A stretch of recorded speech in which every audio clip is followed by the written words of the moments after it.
Bienvenue à l'émission Un jour à la fois, en compagnie de Luc et son équipe. Bonjour à tous, ici votre animateur Luc. Bienvenue à l'émission Un jour à la fois, qui est dédiée au mouvement des alcooliques anonymes. Les alcooliques anonymes sont une association de personnes qui partagent entre elles leur expérience, leur force et leur espoir dans le but de résoudre leurs problèmes communs et d'aider d'autres alcooliques à se rétablir. Le désir d'arrêter de boire est la seule condition pour devenir membre des AA. Les AA ne demandent ni cotisation ni droit d'entrée. Nous nous finançons par nos propres contributions.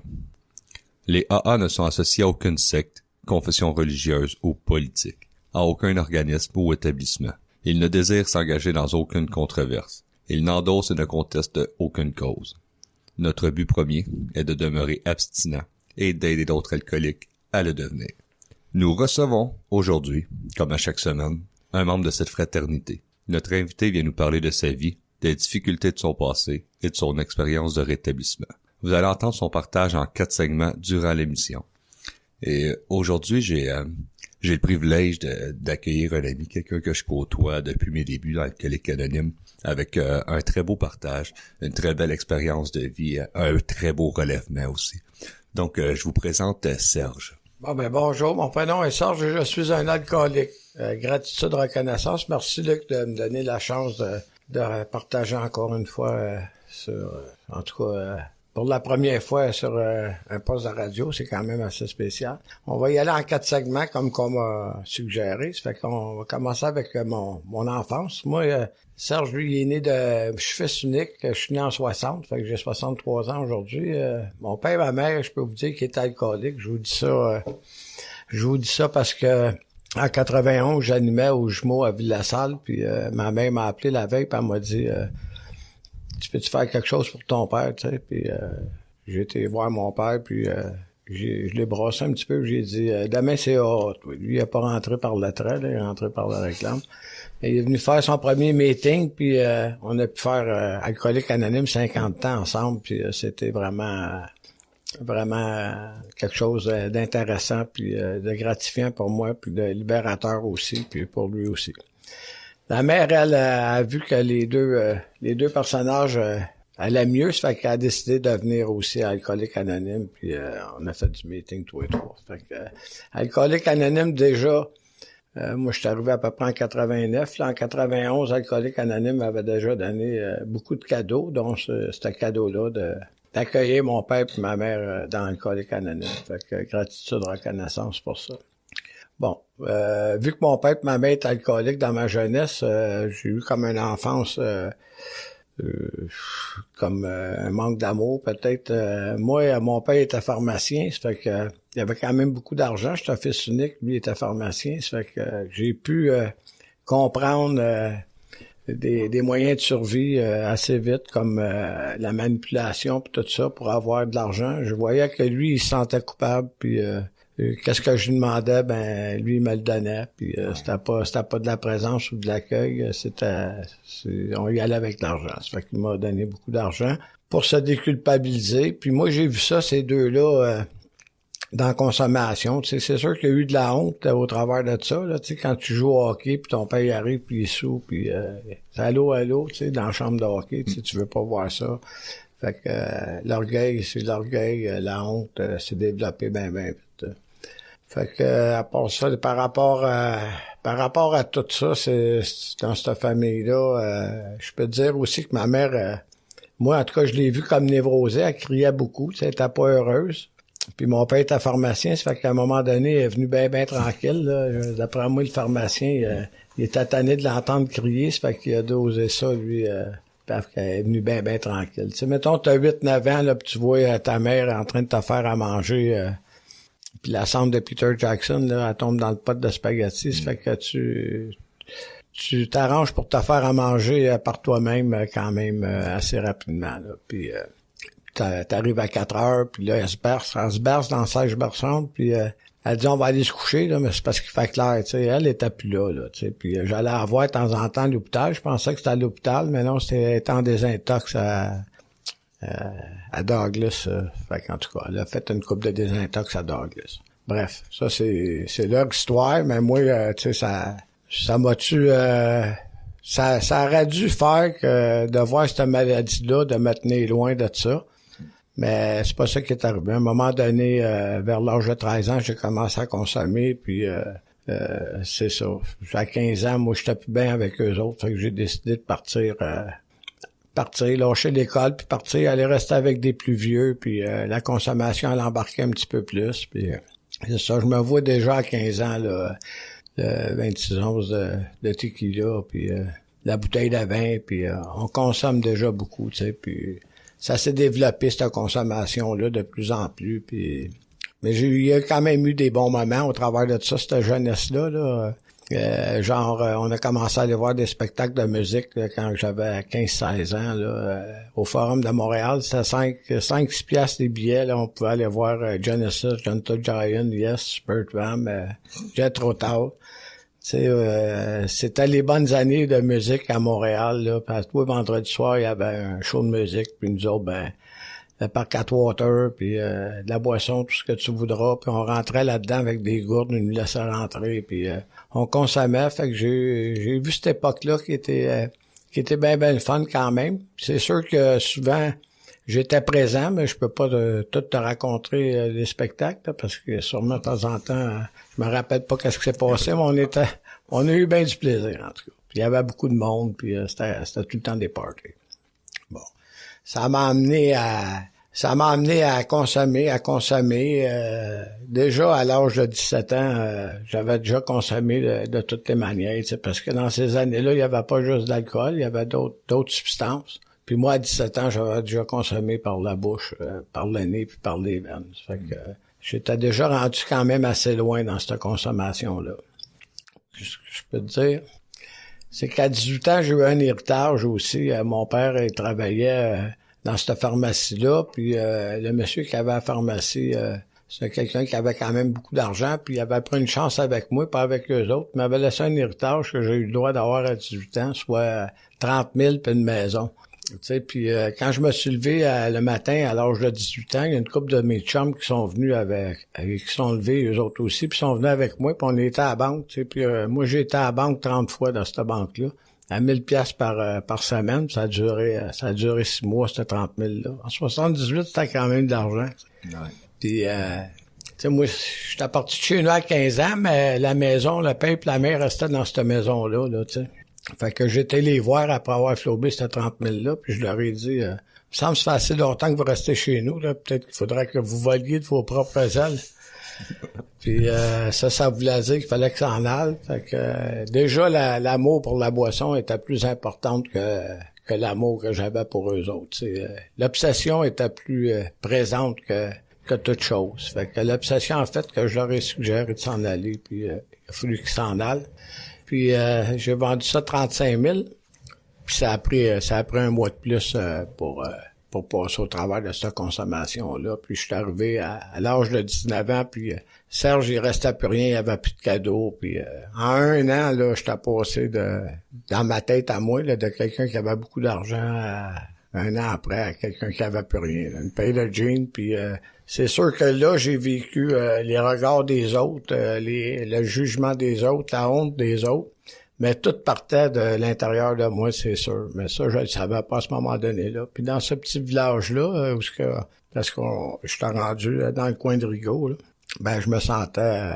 puis les chums se tassaient tranquillement. Là. Disons que c'était moins intéressant qu'un an avant. Là. Ça fait que le ressentiment est embarqué, même si je savais pas c'était quoi, mais je savais que je me promenais, mettons... je me promenais avec un arme, tu sais, dans ce temps-là, en tout cas... Moi, j'avais un Winchester, tu pouvais mettre sa balle là-dedans. Fait que quand tu te promènes en auto avec ça, puis tu fais du ressentiment, c'est assez dangereux pour les autres. Mais il n'y a rien arrivé quand même, mais c'est juste moi qui étais mal au travers de ça. Puis j'ai décidé de déménager, de partir, puis d'essayer de refaire ma vie sans que personne ne sache c'est qui Serge. Tu sais. Mais je m'étais pas rendu compte que même si je déménageais, je m'emmenais à une autre place. Autrement dit, le personnage qui est à moi se retrouvait quand même avec cette honte-là, cette culpabilité-là, ces remords-là, ces ressentiments-là, même à 100 000 plus loin. Là. Ça fait que le déménagement, il n'a pas changé les émotions, les sentiments que j'avais à l'intérieur de moi. Bref, fait que quand je suis arrivé dans cet autre patelin-là, ben, je me trouve une job, tu sais, parce que j'avais pas d'argent. Fait que je me suis trouvé une petite job. Ce job-là me donnait 180 pièces par semaine, tu sais. Puis j'étais... il y avait pas juste moi qui était alcoolique, tu sais, dans cette compagnie-là, où j'ai trouvé un job, tu sais. Il y avait quand même 250 personnes. Mais entre autres, il y en avait 5 de mon âge à peu près qui restaient d'un 3,5. Puis eux autres, ils avaient de la misère à payer leur loyer, tu sais. Fait que moi, j'ai décidé d'aller rester avec eux autres pour les aider, tu sais. Dans ce temps-là, c'était 180 pièces par mois, ce loyer-là. Puis à 6, mais ça faisait 30 $ chaque, tu sais. Puis on avait de la misère à payer le loyer quand même. Puis dans ce 3,5-là, il était très bien meublé, là. Il y avait des caisses de bière puis des matelas de styrofoam. Fait qu'on pouvait coucher comme un lit en hauteur, tu sais. Mais quand on n'avait pas d'argent, on vendait des bouteilles, ça fait qu'on couchait plus bas un peu, des bouteilles vides. Fait que c'était quand même, ça commençait à être compliqué de pas boire, là. Mais moi, tout ce que je voulais, là, c'était de pas me vivre, de pas me sentir, de pas sentir cette honte-là, cette culpabilité-là, ces remords-là. Puis mon moyen, c'était de boire, puis de boire, puis de boire pour pas sentir ça. On essayait d'aller travailler. L'employeur nous suggérait 5 jours par semaine, du lundi au vendredi, mais c'était pas un objectif réalisable dans mon cas. Moi, je me rappelle à ce moment donné-là là, que ça me prend déjà pour aller travailler ma bouteille, mon 10 onces de cognac le matin. Là, je veux pas dire que je bois un 10 onces de cognac avant de rentrer, là, mais 3-4 shots solides là, avant d'aller travailler pour enlever les tremblements. Ça fait que je vous remercie beaucoup pour l'instant. Merci Serge. Début et jeunesse assez mouvementé. Je suis content que t'aies un vrai lit maintenant. Nous prenons une courte pause et on vous revient pour la suite du partage. Ce dont je me souviens le plus souvent, c'est la solitude que je ressentais. L'isolement au milieu du monde. À la fin, je trouvais plus de plaisir à boire. Depuis que j'ai commencé à assister aux réunions des AA, je me sens revivre. Et c'est peut-être ce que j'ai vécu de plus important. Je m'aime réellement moi-même. Et c'est très bon. Les AA sont comme un miracle dans ma vie. Les alcooliques anonymes, ça fonctionne. Cherchez-nous dans l'annuaire téléphonique, dans votre journal ou sur aa.org. Vous écoutez présentement l'émission Un jour à la fois, en compagnie de Luc et son équipe. Nous sommes de retour à l'émission Un jour à la fois. Voici un court texte provenant de la littérature AA. Aujourd'hui, Serge nous a pris la page 3 dans les réflexions de Bill, Souffrance et progrès. Il y a bien des années, j'avais l'habitude de sympathiser avec tous ceux qui souffraient. Aujourd'hui, je ne sympathise qu'avec ceux qui souffrent sans savoir pourquoi, ceux qui ne comprennent pas le but et l'utilité ultime de la souffrance. Quelqu'un un jour faisait observer que la souffrance est le point de départ de tout progrès spirituel. Comme il est facile, pour nous, les AA, de dire que c'est vrai. En effet, nous savons qu'il nous a fallu connaître la souffrance de l'alcoolisme avant la sobriété, et le bouleversement émotif avant la sérénité. Que ta foi soit plus profonde, lève ton visage vers la lumière, même si tu ne la vois pas en ce moment. Très beau texte, cette petite lecture-là. Donc, on revient au partage de Serge, on était rendu au travail que son patron lui suggérait de faire 5 jours semaine et d'après moi, il n'a pas suivi les conseils du patron. Je vous laisse continuer avec Serge. Bon, ben, rebonjour. Mon prénom est Serge, je suis encore un alcoolique, et toujours. Bref, c'est ça. Le texte qu'on a lu me ramène un petit peu à moi. Je me vois dans ce... On peut dire qu'à ce moment donné-là, la souffrance avait déjà commencé. C'est pour ça, surtout, que je buvais, là, pour pas vivre ça, cette souffrance-là, là, pour pas ressentir ça, cette souffrance-là. Ça fait que la boisson m'aidait à ce moment donné-là beaucoup pour ça. Fait que c'est ça, j'étais rendu aussi que le matin pour rentrer travailler, pour arrêter de shaker, déjà à 19-20 ans, ça me prenait de la boisson, puis c'est ça. Fait que je rentrais travailler, puis on essayait de faire nos journées. Je me rappelle, juste comme ça, un vendredi, j'ai dit à mon boss, je file vraiment pas matin, faut que je vais lâcher, je vais m'en aller. Il dit, tu comprends pas, là, ici, là, si on commence à laisser aller le monde, on tout se met de former à la shop, tout le monde est sur la brosse. Fait qu'on était vraiment une belle gang ensemble, là. m'avait eu, fait que j'avais resté pour cette journée-là, puis justement, j'avais souffert beaucoup. Fait que ça a continué, ça n'a pas été en s'améliorant.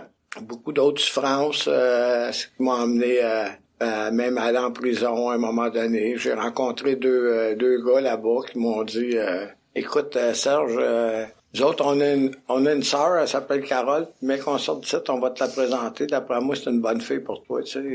Fait que, ils m'ont présenté Carole quand je suis sorti de là, puis Carole, elle restait dans un 5,5 à Verdun, là, puis moi, je tombais en amour tout de suite avec Carole. Pour quelle raison je tombais en amour? Parce que elle, dans ce 5,5-là, il y avait un beau divan, il y avait une manette sur la table de salon, il y avait une belle grande TV, il y avait un frigidaire plein de bouffe, il y avait un lit double en plus. Wow! Moi, pour moi, là, c'était ça l'amour, là. Puis elle m'a dit, moi, je vais t'aider, puis tu vois, ça va bien aller. Puis elle a vécu 6 ans mon alcool. J'ai fait honte beaucoup à Carole dû à mon alcool. C'est moi, je bois, c'est blackout, puis tu sais, je sais pas trop qu'est-ce que je fais. Ça fait que c'était plate pour elle. C'est des parties de famille comme genre elle se réveille le lendemain matin, puis elle dit ouais, tu n'as fait une belle encore hier. Oui, quoi?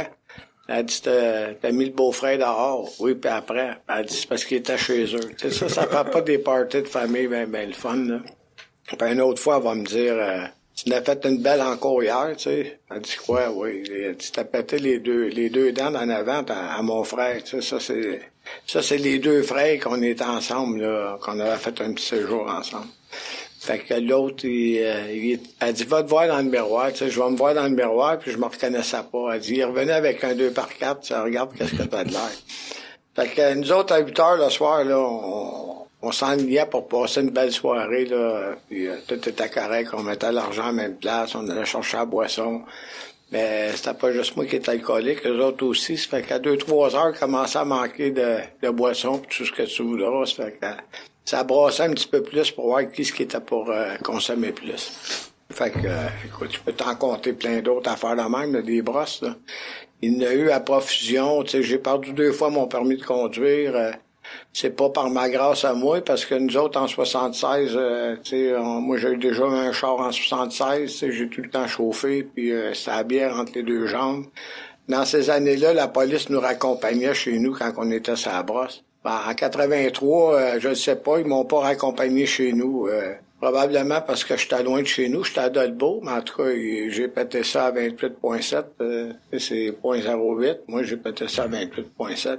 Et il était surpris que, pour mon âge, que je suis capable de boire comme ça, puis conduire, puis c'est ça. Fait que je me suis senti important encore une fois. C'est ça. J'étais pas capable. Je savais que j'avais un problème de boisson, mais moi, je voulais vraiment pas abdiquer puis être impuissant. Moi, j'étais pas venu au monde pour cette première étape-là, là, impuissant devant l'alcool ou impuissant devant quoi que ce soit. Ça fait que j'ai travaillé fort pour combattre ça, cette impuissance-là. Puis, mais l'obsession était toujours là. Ça fait que j'avais soif. Puis, et ça, j'ai bu. Ça m'a amené à faire faillite aussi. C'est à cause de cette boisson-là. Beaucoup de choses illégales pour faire de l'argent aussi. Moi, j'étais pas un travaillant. Je suis pas encore un travaillant, même si je travaille aujourd'hui. Mais il me semble que ça n'avait pas de sens de travailler puis il te donne une paye de 400-500$ quand tu peux en dépenser 600-700$ d'un soir. Là, tu sais, c'est 5 jours pour 400-500$, ça fitait pas. Là. Fait qu'il fallait que je fasse des affaires autres que ce travail-là pour subvenir à cette consommation-là qui coûtait cher.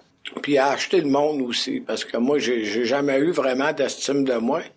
Fait que l'argent, ça a été comme un dieu pour moi, parce qu'avec cet argent-là, je pouvais me montrer qui d'autre que moi. Je pouvais avoir de l'air au-dessus de mes affaires, puis ça fait que l'argent, c'était important, puis ça a fait partie de ma vie beaucoup pour monter mon estime de moi. Puis quand que j'avais pas d'argent, ben là, je me cachais, puis je me renfermais, puis je voulais pas me montrer.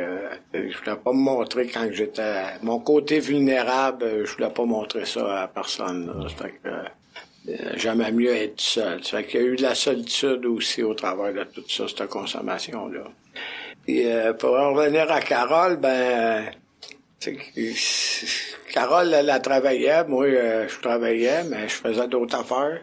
Puis Carole avait 2 enfants aussi. Puis je me rappelle très bien que moi, j'étais une personne égoïste, égocentrique, centrée sur mes besoins à moi, centrée sur mon manque de consommation, fait que eux autres, je l'avouais aller magasiner là, dans un sol d'église pour acheter des morceaux de linge à 10-15 cents, là, puis 20 cents, là, puis pour elle et ses enfants. Puis moi, je peux partir sur la brosse et dépenser des montants.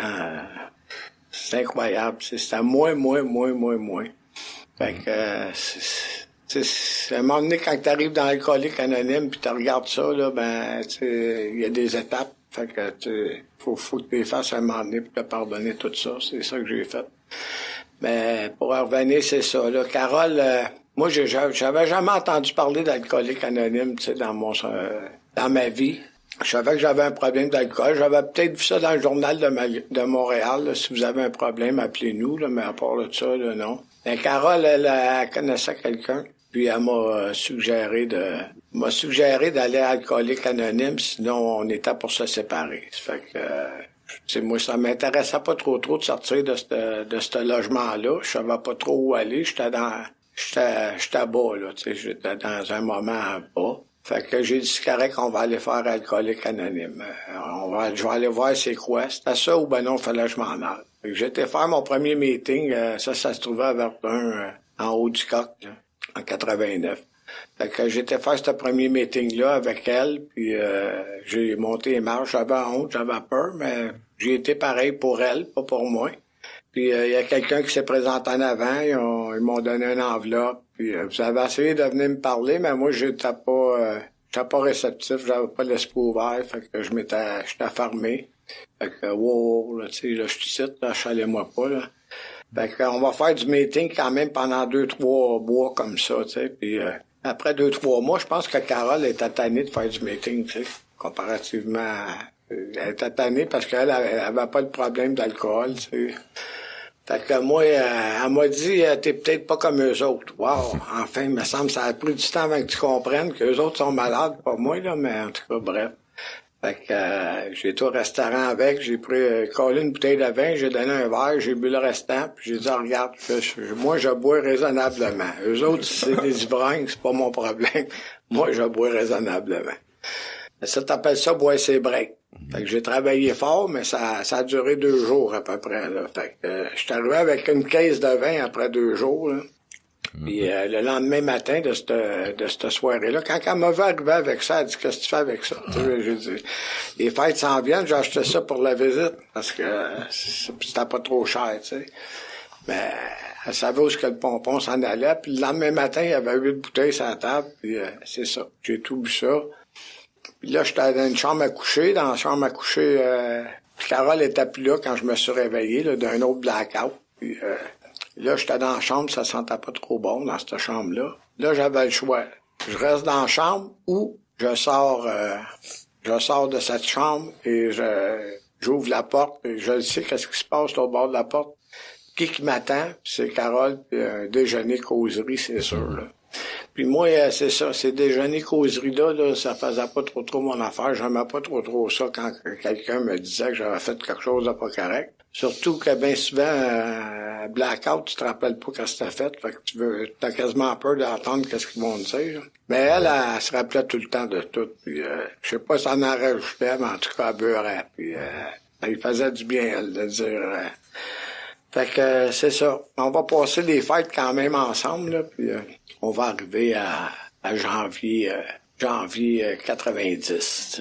C'est à ce moment donné-là, en janvier 90, que Carole va dire, c'est assez, Serge, moi je suis plus capable de vivre ça, il faut que tu t'en ailles. Puis là, à ce moment-là, je suis rendu à 30 ans, je sais pas trop où m'en aller, puis il va falloir que je parte. Fait que je vais vous compter la suite, là, ça sera pas long. Merci. Merci Serge. On va aller à une courte pause, sans oublier qu'est-ce qu'on a fait là 2 minutes. On se revoit bientôt. Je me sentais seule, angoissée, agressive, et je m'apitoyais sur mon sort. Je voulais juste mourir. C'est pourquoi je continuais à boire. Personne n'aurait pu vivre un tel cauchemar. Puis j'ai assisté pour la première fois à une réunion des AA. À mesure qu'elle se racontait, j'ai découvert que toutes ces personnes avaient connu le même enfer. Je n'étais donc pas la seule. Elles m'ont aidé à cesser de boire et m'ont redonné le goût de vivre. Les alcooliques anonymes, ça fonctionne. Cherchez-nous dans l'annuaire téléphonique, dans votre journal ou sur aa.org. Vous écoutez présentement l'émission Un jour à la fois, en compagnie de Luc et son équipe. Nous sommes de retour à l'émission Un jour à la fois. Nous avons un site internet pour notre émission de radio. Ce site est unjouralafois-émission.org. Vous allez trouver la liste de nos radiodiffuseurs et les horaires de diffusion. Vous pouvez aussi accéder à Un jour à la fois par le site internet de la région 87, aa87.org. Vous aurez de plus accès à nos enregistrements sur forme de podcast pour 2020, 2021, 2022 jusqu'à aujourd'hui, ainsi qu'aux archives de partage radio. Les podcasts peuvent s'écouter sur la plateforme de votre choix. Si vous voulez venir partager votre histoire personnelle, vous avez qu'à nous écrire à l'adresse courriel disponible sur le site de l'émission. Notre studio est situé au bureau des services régionaux, au 3920 rue Rachel à Montréal. Je serai heureux de vous accueillir ainsi que mon équipe. Vos commentaires sont également les bienvenus. On est de retour avec le partage de Serge. Il nous parlait de ses déjeuners causeries, des blackouts rendus à 30 ans et là, seul, la solitude. Alors Serge, on continue de t'écouter. Merci Luc. Oui, c'est comme Luc vient de dire, la solitude. La souffrance, la solitude était là, puis Carole a voulu pouvoir... Elle voulait plus voir Serge, fait que Serge a fallu qu'il parte de là. Puis je vous ai dit au début de mon partage que mon père et ma mère étaient alcooliques. Fait que je suis rendu à 30 ans, je les ai mis dehors à 18 ans de la maison que j'avais. Moi, je vais aller cogner, puis je vais aller cogner chez mon père. Mon père qui a commencé sa profession de pharmacien, mais qui est rendu alcoolique lui aussi, très avancé. Il est rendu qu'il reste dans un 1,5 avec ma mère à Verdun, puis moi, à ce moment donné, je reste à Verdun aussi, puis il est sur l'aide sociale. Puis là, je vais aller cogner là, puis je vais dire à mon père, est-ce qu'il y a de la place pour moi ici, tu sais? Mon père va me dire, va chercher une caisse de bière, on va s'en reparler, puis j'ai été chercher une caisse de bière, puis je me suis acheté un matelas en styrofoam en même temps, puis je suis rentré là avec la caisse de bière, puis le matelas, puis on a brossé les trois ensemble. Dans ce 1,5-là, il y avait un lit double, il y avait une table, 2 chaises, puis je peux te dire que quand tu marchais sur le plancher, ça faisait cric-crac-crac parce que la mère elle prenait toutes sortes de médications, de médicaments de toutes les couleurs, puis elle était addict à ça beaucoup. Puis lui, ben le père, il avait soif, tu sais. On a bu, puis à un moment donné, la journée a fini, c'est le temps de se coucher, la famille est réunie, on est rendu à 30 ans. Moi, j'ai 30 ans, puis eux autres, je pense pas que c'est ça qu'ils voulaient là, quand ils ont commencé, puis quand ils m'ont eu comme enfant, là. Mais l'alcoolisme nous a emmenés là, tous les trois. Puis dans ces années-là, ben, moi, je traînais en ville souvent, là, puis je buvais jusqu'à temps que j'ai plus d'argent, bien souvent. Puis, tu sais, je commençais ça, moi, c'est à Saint-Denis, là, mettons, le Picasso, les Retrouvailles, ou tous ces petits bars-là, c'est à rue Saint-Denis, là, entre de Maisonneuve, Ontario, là. Puis ça finissait souvent à Saint-Laurent, Sainte-Catherine. C'était un petit peu moins huppé dans ce coin-là, mais c'était le show light. Tu sais, le jeudi soir, il y avait 3-4 000 personnes sur ce coin de rue-là. Là. Il y avait du monde, puis on allait après ça au restaurant. Puis, en tout cas, dans ces années-là, j'ai eu beaucoup de difficultés. Mon alcoolisme était rendu avancé. Mais il y avait une place à Montréal là, qui s'appelle Dernier Recours. Ça se trouvait à Sanguinette, Sainte-Catherine. Que les alcooliques pouvaient rentrer là, c'était ouvert 24 heures sur 24, ça, puis ils servaient le café, puis il y avait un plancher d'asphalte. Sur un bar, c'était le café, puis l'autre bar, c'était un plancher d'asphalte, puis tu pouvais coucher là, tu sais, puis il y avait pas d'heure, tu sais. C'était comparativement à la Maison du Père, au Bury Mission, à 8 heures, tu peux pas rentrer là, mais là, l'autre place, c'était ouvert 24 heures sur 24, ça s'appelait Dernier Recours. Puis un soir, on est rendu à peu près en mai 90, là, Un soir, je suis dans la ruelle de dernier recours, là, puis on est sur la brosse avec une couple d'autres personnages comme moi, là, puis entre autres, il y a une fille aussi qui est là, tu vois la bédaine, cette fille-là, là, 7-8 mois enceinte, là, puis ça boit, puis ça fait pas juste boire, ça s'injecte des drogues aussi, là, puis c'est pas trop beau à voir, tu sais, puis ça a fait, il doit y avoir quelque chose d'autre que cette petite vie-là, excuse-moi, là, mais c'est comme ça, la prière que j'ai faite à ce moment donné-là, ça a été ça, tu sais. Puis je ne sais pas qu'est-ce qui est arrivé. J'ai eu comme un réveil spirituel. Je sais pas combien de temps ça a duré. J'ai vu le film de ma vie. Puis quand je suis sorti de cette... c'est quasiment un blackout de cette histoire-là. J'ai été me coucher sur mon petit matelas en styrofoam, là, dans cette 1,5 là, sur le pape, la mer. Puis j'ai été refaire un meeting le lendemain matin. Ça, c'était en mai 90, à Verdun. Ça s'appelait le 284, Church de l'Église. Puis c'est Berthe qui avait cette enveloppe-là, là, qui a fait l'accueil du nouveau. Fait que moi, j'ai pris cette enveloppe-là, puis on m'a dit « Oh boy, le jeune, t'as de l'air magané, il va falloir que tu fasses beaucoup de meetings. » tu sais. Puis moi, j'ai été accueilli dans Alcoolique Anonyme. Tu sais, moi, je me sentais vraiment défaite. J'avais plus d'estime de moi. J'étais dans l'orgueil, j'étais dans la honte, tout ce que tu voudras. Puis je suis arrivé à Alcoolique Anonyme de cette façon-là, un petit peu arrogant aussi. On m'a accueilli comme que j'étais, pas comme qu'ils voulaient que je sois, comme que j'étais. Puis on m'a donné de l'amour. On m'a demandé, tu veux-tu avoir un café? J'ai dit oui. On m'a donné un café. On m'a dit, assis-toi. Puis on m'a écouté. Puis là, je regardais le monde là-dedans. Puis tu sais, je me disais, eux autres, c'est des alcooliques aussi. Puis ils ont de l'air bien, tu sais. La plupart du monde qui était là, ils avaient de l'air bien. Ils avaient les yeux clairs. Moi, j'avais les yeux étaient tout finis, là. J'avais plus de regard, j'avais plus rien, plus d'étincelles, rien. Et les autres, j'ai dit, wow, il y a quelque chose là, il y a peut-être quelque chose là. Ça fait que là, j'avais pas le même esprit que quand j'avais été la première fois en 89, tu sais. Au travers du film du cri à l'aide, moi, j'appelle que j'ai crié à l'aide à Dieu, là, mais c'est ma puissance à moi, là. Au travers de ce cri-là, je m'étais rappelé que j'avais été faire Alcoolique Anonyme. Peut-être qu'il y avait quelque chose pour moi, là. Ça fait que c'est pour ça que j'avais retourné là. Ça fait que, au travers de ça, c'était les meetings, tu sais. Puis Berthe, elle m'avait souligné tous les meetings qu'il y avait dans le coin, là. Ça fait que moi, c'est quand tu restes dans 1,5, tu couches sur un matelas. Puis avec les deux personnes que tu restes, il y en a un qui veut juste boire, puis l'autre, tu rentres là-dedans, ça fait crac, parce que t'écrases des pelules. Je pense que si tu veux t'en sortir, il faut que ça soit dans un meeting. Ouais. C'est pas nécessaire de faire que ce que j'ai fait. Là. Moi, je faisais 4 réunions par jour. Tu sais, je commençais ça à 10h30, à 10h à Pointe des Étapes, à Villassal, après ça à midi, 2h, puis 8h le soir. Je comprenais pas pourquoi quand 3h30 puis 8h, il n'y avait pas de réunion, tu sais. Si moi, j'étais bien. La seule place que j'étais bien, c'était dans une salle de meeting, tu sais. Puis vous autres, vous me donniez de l'amour, vous m'accueilliez. Moi, j'étais pas capable, j'avais pas d'estime de moi, j'étais pas capable de m'accueillir, puis j'étais pas... Vous autres, vous avez tout fait ça pour moi, tu sais. Vous m'avez dit, t'es correct, assis-toi. Vous m'avez même demandé si t'as-tu mangé aujourd'hui? J'ai dit non. C'est pas grave, on t'emmène, tu sais. Il y avait des anniversaires un peu partout. On t'emmène d'un anniversaire, il va y avoir des sandwichs, on va faire manger, puis... Fait que moi, j'étais vraiment un privilégié, tu sais, puis... l'attitude que j'avais était bonne, puis le monde m'ont pris. Puis là, je me suis fait des amis au travers de ça. Je me suis fait des personnes encore après tout ce temps-là qui sont encore là un petit peu, là, des poteaux comme, là, il y a eu du parrainage aussi, là. Au travers de ça, les premiers mois, tu sais, j'étais partout dans les meetings, tu sais. Puis là, après 3 mois d'Alcoolique Anonyme, vous autres, vous me parliez d'honnêteté, tu sais, puis les principes de base, honnêteté, l'humilité, pas la spiritualité. Moi, je comprenais rien. Moi, je comprenais absolument rien de ça.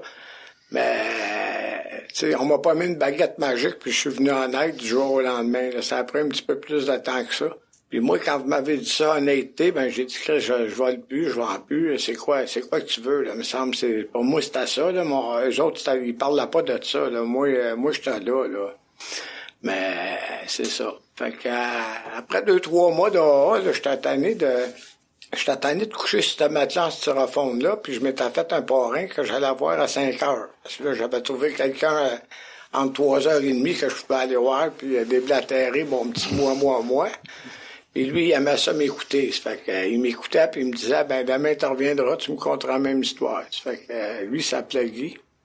Puis moi, l'histoire que je contais, c'est Carole m'a laissé, patati patata, puis ben, tu reviendras demain, tu me conteras la même histoire. Après un certain temps, il m'a dit, ben, essaye quelque chose. Fait que j'ai essayé avec toute l'honnêteté que j'avais, là, j'ai peut-être 3 mois. Là, j'ai pris le gros livre, l'alcoolique anonyme, j'étais voir Carole, puis j'ai dit, là, Carole, il faut que tu comprennes quelque chose. Dans l'alcoolique anonyme, il y a des belles petites filles, là, puis ça sera plate pour toi qu'un autre profite de ça, que je bois plus, là.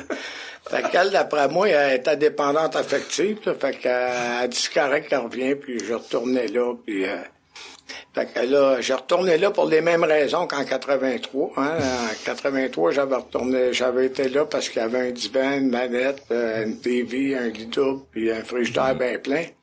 Fait que on est rendu en 90, puis j'ai retourné là pour les mêmes raisons. Puis j'ai dit, oui, je l'aime vraiment, là. Tu sais, l'amour est revenu. Tu sais, le gars, il couche sur un matelas en styrofoam dans le fond d'un 1,5, là. Il a retrouvé l'amour. Puis c'est bon, le mouvement, là. En tout cas, c'est facile d'interpréter ça comme qu'on veut, là. J'avais pas d'affaire tourner là pantoute, mais c'était ma manière, c'était mes moyens de survie, c'était mes connaissances, c'est ça que je connaissais, ça fait que je suis retourné là. Puis elle, ça n'a pas été long qu'elle a dit, Chris, quand tu pouvais, t'étais plus souvent ici, là, tu sais, le gars, il fait 4 meetings par jour, là, tu sais. Fait qu'il est jamais là. Il est là à la fin de la journée, il part le matin, il arrive le soir, puis madame, en plus, a commencé à chialer, tu sais, dans mes premiers mois. T'es jamais là, pis ci, pis ça. Hey, on se chiale pas après moi, là. Ça fait 7 ans que tu me demandes pour arrêter de boire, je bois plus, pis t'es pas contente encore. C'était encore moins. Fait que, moi, dans mon cas, ça a été long, avant de comprendre, pis de mettre ça en pratique, puis en tout cas, fait que j'ai fait beaucoup d'intensifs aussi à mes débuts dans l'alcoolique anonyme qui m'ont aidé beaucoup. Dans toutes les maisons de thérapie, là, que ce soit à Villa-Saint-Martin, Fredericksburg, Saint-Benoît-du-Lac, maison Christ-Roy à Châteauguay, j'ai rencontré des frères extraordinaires. Merci. Merci Serge. Merci de nous avoir parlé de ton bas fond comme ça, puis de la déchéance, puis le relèvement aussi qui vient toujours par la suite. Qui vient par la suite de ça. Hein. Elle était chanceuse quand même. Nous, on est chanceux de se rétablir. Faut en faire profiter les autres. On vous revient après la pause. Si ton univers est contrôlé par l'alcool, il y a de l'espoir. Nous sommes les AA, des alcooliques qui aident d'autres alcooliques à devenir abstinents depuis plus de 70 ans. Nous sommes dans l'annuaire, dans le journal local ou sur l'Internet au aa.org. Les alcooliques anonymes. Vous écoutez présentement l'émission Un jour à la fois, en compagnie de Luc et son équipe. Nous sommes de retour à l'émission Un jour à la fois. Si vous souhaitez en apprendre davantage sur le mouvement des alcooliques anonymes, allez consulter le site officiel des alcooliques anonymes du Québec sur aaquebec.org. Ce site contient une foule d'informations sur cette grande fraternité. Entre autres, si tu ressens le besoin de parler, le numéro de la ligne téléphonique de ta région s'y trouve. Appelle, n'hésite pas. Il y a quelqu'un pour t'aider et t'écouter. Si tu cherches une réunion, la liste des réunions à travers le Québec est affichée à cet endroit. Même les réunions en ligne sur Zoom et par téléphone sont offertes. Il y a des réunions tous les jours, 7 jours sur 7. Allons retrouver notre invité de cette semaine, Serge. On était rendu là, Serge, il est dans le mouvement. Il commence à belle lancer son relèvement. J'ai hâte de continuer de t'entendre. Oui, c'est ça. Je parlais des intensifs. J'ai été faire beaucoup d'intensifs. Ça m'a aidé beaucoup. Après ça, j'ai continué à faire beaucoup de réunions. Mon père et ma mère, comme je vous l'ai dit, en 91, sont venus à Alcooliques Anonymes. Moi, je restais dans Verdun à ce moment donné-là. Ça fait qu'on a fait beaucoup de réunions, que ce soit à Saint-Henri, au 533 du Couvent, tous les groupes, là. Dimanche à Water, le groupe Notre Méthode, Jeudi Central, plein de groupes Côte-Saint-Paul, puis il y avait des groupes à Montréal aussi, des camarades, Cybèle-de-la-Roche, Saint-Germain. Moi, j'étais partout.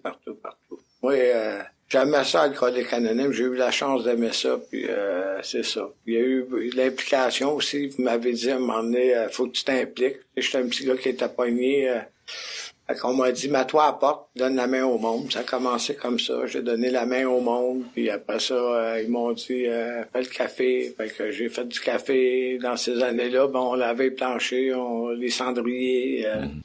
Après ça, ils m'ont dit une job de secrétaire. Fait que j'ai fait le secrétaire. Ça a pris 6 mois avant que je me lève la tête, que je vous regarde. Puis vous autres, vous étiez là, puis vous me disiez, t'es correct, Serge, on t'aime de même, continue, c'est beau. Tu sais, des encouragements, puis l'accueil, puis ça a fait que ça a transformé Serge tranquillement. Tu sais, vous m'avez parlé du côté spirituel aussi. Ça, c'est un cheminement qui s'est fait du jour en jour, tranquillement. Tu sais, c'est un beau cheminement qui m'a amené à ce côté spirituel-là, qui, pour moi, aujourd'hui, c'est de plus en plus simple, tu sais. Mais c'est ça. Ça fait que j'ai continué comme ça. Puis à un moment donné, j'étais RDR. J'ai vu... et après ça, la paix et la mère, au travers de ce mouvement-là, sont décédés. La mère est partie du cancer. Je l'avais dans les bras, tu sais, puis le dernier souffle. Puis la père, après, 7 mois après, c'était la même chose, le dernier souffle. Puis la mère, surtout, était tellement crispée, mal, tu sais, que j'ai vu tout ces symptômes-là, puis comment est-ce qu'elle était pas belle, puis comment est-ce qu'elle était malade. Puis quand elle est partie, 30 secondes après, j'ai vu qu'elle était toute apaisée, toute belle, tu sais. J'ai comme eu un autre réveil spirituel, des spots. J'ai dit, wow, quelque chose après, tu sais, j'ai vu ça comme ça. Puis j'étais beaucoup de reconnaissance puis de gratitude d'avoir pu être là pour ces 2 personnages-là, puis pour mon père et ma mère, pour être là pour leur dernier souffle. Puis, tu sais, ça, c'est grâce à Alcoolique Anonyme, parce que Alcoolique Anonyme, déjà là, m'avait rendu moins égoïste, plus dans le partage, moins égocentrique, moins, je pouvais déjà être capable de donner un petit peu à eux autres. Puis Alcoolique Anonyme aussi a aidé mon père puis ma mère aussi, sont sortis de ce 1,5-là. Tu sais, mon père, c'est sûr que pour un pharmacien finir sa vie sur l'aide sociale à cause de l'alcoolisme, c'est quelque chose, mais ça a été ça, mais il y a eu, au moins, il y a un logement primodique à Verdun, puis il voyait le fleuve en arrière de lui, puis fait que ça a amélioré sa vie aussi à ce niveau-là, puis ça l'a sorti de la solitude aussi, puis il a fait beaucoup de meetings, puis il aimait ça, puis il a rencontré plein de monde comme moi, puis il s'est fait plein d'amis, puis c'est quelque chose, Alcoolique Anonyme, tu sais, puis c'est surtout que ça l'a sorti de son obsession de boire, puis il a jamais rebu, puis la mère aussi. Fait que Alcoolique Anonyme, tu sais, aujourd'hui, qu'est-ce que j'essaie de faire pour m'en sortir jour après jour? Ça m'a tellement donné, Alcoolique Anonyme, là, tu sais. Moi, en 95, j'avais rencontré une femme, tu sais, dans Alcoolique Anonyme, comme ça, dans un meeting, tu sais, puis à un moment donné, en 2002, à peu près...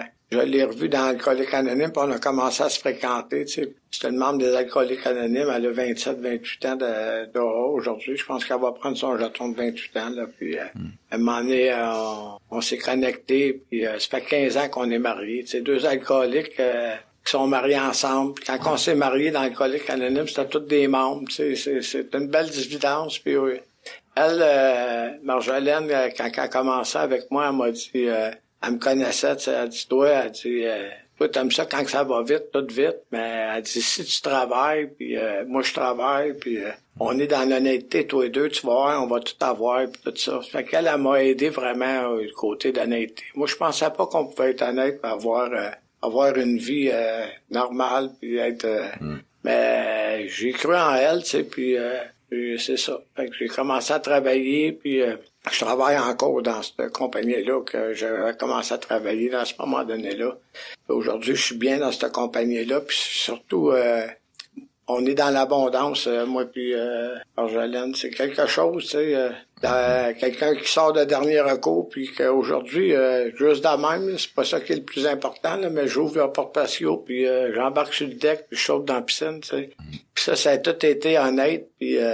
à force de travailler, toi et deux, puis tout ça. Puis elle est retraitée depuis 5 ans, puis moi, je vais aussi, je vais prendre ma retraite bientôt. Fait que c'est sûr qu'elle n'a pas dépensé 5 retraites. Moi, je n'ai dépensé 5, mais c'est pour ça que je travaille encore. Mais c'est correct, je savais d'arrêter. Puis avec Alcoolique Anonyme, tout va vite si on essaie de mettre l'honnêteté, puis l'action. L'action est la clé, hein. Ça fait que faut se lever, puis il faut aller faire qu'est-ce qu'on a à faire. C'est ça que j'ai fait. Puis À un moment donné, au travers de tout ce cheminement-là, là, avant que je rencontre Marjolaine, j'avais fait une rechute. Puis j'ai jamais arrêté de faire Alcoolique Anonyme quand même. Puis au travers de ça, j'avais rencontré une femme, puis j'ai fait un enfant, cette femme-là. Puis cette femme-là, elle a eu peur, puis elle s'est en allée, puis elle m'a laissé cet enfant-là. Puis j'ai élevé Cédric tout seul, tu sais. Puis cet enfant-là, aujourd'hui, il a 26 ans, Cédric. Puis ça, c'est toute une dividence. Tu sais, Marjolaine, elle a accepté Cédric, tu sais, c'est comme... J'étais monoparental, puis vous autres encore, vous avez gardé Cédric pendant que j'allais faire du meeting. J'ai eu beaucoup d'aide. Marjolaine, elle a accueilli Cédric, puis elle l'a aidé dans ses études, puis tout ça. Puis aujourd'hui, cet enfant-là, il travaille dans un centre jeunesse, tu sais. Puis je le regardais aller à 18 ans, puis je dis que ça se peut pas, là. Ça peut pas être mon gars, ça, là. On va aller passer un test d'ADN, tu sais.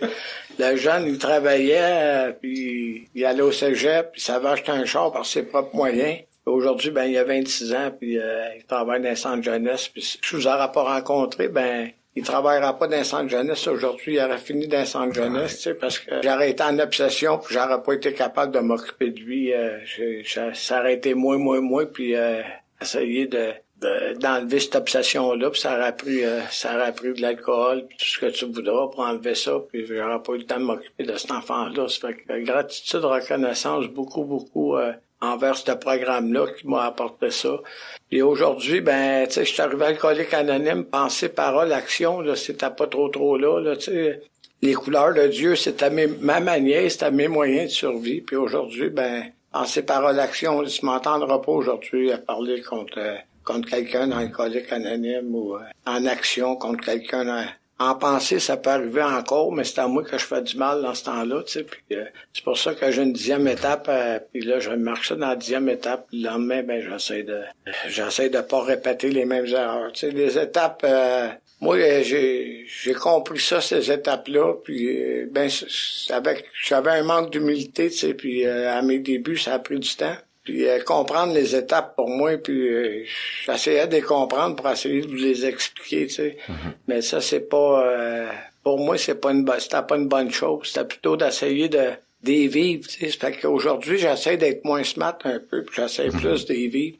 Fait que pour moi, c'est important. Les étapes, c'est très important. C'est la première puis la deuxième. Pour moi, c'est des étapes d'acceptation. Accepter mon impuissance, accepter ce Dieu d'amour-là. Après ça, c'est de l'action. La troisième, c'est m'abandonner. Ça me fait rire un petit peu, la troisième étape, là, parce que m'abandonner à un Dieu d'amour, tu sais, c'est souvent... aujourd'hui, j'identifie ça quand je suis bien, c'est je m'abandonne. Quand je suis pas bien, je m'abandonne. C'est quand même... c'est à quelle heure, tu sais, c'est quand même assez touché, là. Je m'abandonne dessus ou je m'abandonne pas, là. Mais la 4 et 5, ça, pour moi, ça a été plus facile, le nettoyage intérieur, tu sais, faire cette 4-là, puis me libérer à un autre être humain, là. Puis au travers de ça, j'ai vu mes défauts de caractère, puis aujourd'hui, au travers de ce 10e-là, quand je marque ça le soir, mettons j'étais intolérant, je demande à mon Dieu donne-moi plus de tolérance le lendemain. C'est pas une job pour moi, c'est juste de pratiquer le contraire de ces défauts de caractère-là que j'identifie jour après jour. Puis il y a des étapes de réparation aussi qui ont été très importantes pour moi. Réparer les torts que je me suis causé à moi, parce que je m'en ai causé beaucoup de torts à moi, puis aux autres aussi. Fait que, aujourd'hui, c'est ça, c'est 10, 11, 12, ce 10e-là est important pour moi. Ça fait longtemps que je fais ça, puis j'arrête pas de faire ça. Puis c'est un livre libérateur aussi, là, de marquer ça, puis de regarder ça. Puis cette 11e étape-là, prière, méditation, pour moi, tu sais, c'est pas... ça dure pas une demi-heure, là, c'est 5 minutes, mettons, là. Un petit peu de lecture, un petit peu de prière. Tu sais, des prières, je peux en faire 10 par jour, puis ça va durer 30 secondes chaque, là. C'est pas... moi, c'est simple. On fait ça comme qu'on veut, mais moi, j'essaie de garder ça le plus simple possible. La 12e, transmettre ce message-là, j'essaie de faire ça, là. Aujourd'hui, mon histoire est pas vraiment importante, c'est plutôt le message d'Alcoolique Anonyme. C'est qu'est-ce qu'Alcoolique Anonyme a fait avec moi pour qu'aujourd'hui, je sois rendu d'une autre personne, tu sais, la transformation s'est faite grâce à Alcoolique Anonyme qui m'a présenté ce Dieu d'amour-là. Et aujourd'hui, j'essaie d'avoir une vie heureuse, saine et utile. Fait que je vous remercie beaucoup. Bonne journée à tous. Wow, merci Serge. Ça termine bien comme ça avec les étapes, la base de notre programme. De voir aujourd'hui le relèvement puis le cheminement c'est beau à voir les miracles du mouvement par ce simple programme. Merci encore pour ce partage qui donne certainement espoir à l'alcoolique qui souffre encore. Je tiens à remercier tous les participants de notre émission, notre invité Serge, nos auditeurs, l'équipe de l'émission dont Patrick à la console, les collaborateurs et radiodiffuseurs. Ici votre animateur Luc qui vous souhaite une bonne semaine et à très bientôt.